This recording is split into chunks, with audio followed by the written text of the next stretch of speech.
You want to know about Elias? NASA says he died in a pressurized suit failure during a routine soil survey. That's the official story.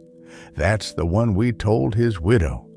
But I was the one holding the tether, and I know what I saw. It was Sol 142. We were scouting the edge of the Habas Chasma. The dust was thick that day, static charged, clinging to our visors like red soot.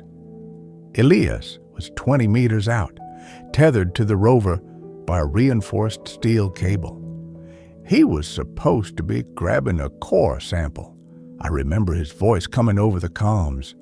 It was calm at first. He said, "Hey, check the thermal. The ground is soft here.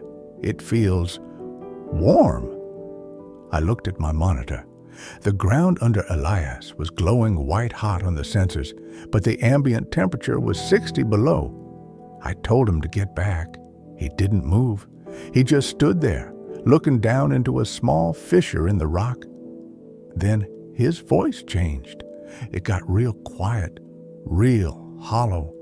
He said, "It's calling my name, Lou, but not with a voice. I can feel it in my teeth." I started cranking the winch to pull him back, but the cable didn't move. It was taut, vibrating so hard it was singing. I looked out the port window and saw Elias. He wasn't being pulled down. He was leaning forward, his helmet pressed against the red rock like he was listening to a heartbeat. Suddenly, the red dust around his feet didn't just swirl. It turned black, like ink in water. It climbed up his white suit, turning him into a shadow. "Lou," he whispered, "don't look for me. There's an ocean under the sand, and it's been thirsty for a long, long time." The cable didn't snap. It melted. The steel just turned to gray liquid and slumped into the dust. 1 second, Elias was there, a silhouette of black ink against the red horizon, and the next, the ground just seemed to swallow. No hole, no crater.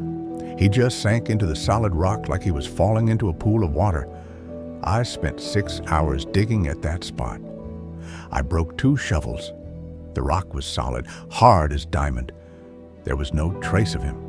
No suit fragments, no oxygen tank, nothing.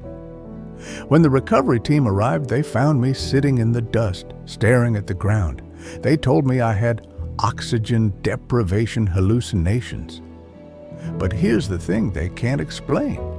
Every year, on the anniversary of Sol 142, my personal comms unit, the one I kept from the mission, turns itself on. There's no signal on Mars anymore, no satellites in that orbit. But I hear him. It's just 5 seconds of audio.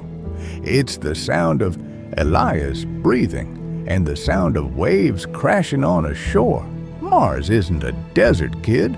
It's just a lid on something much, much older.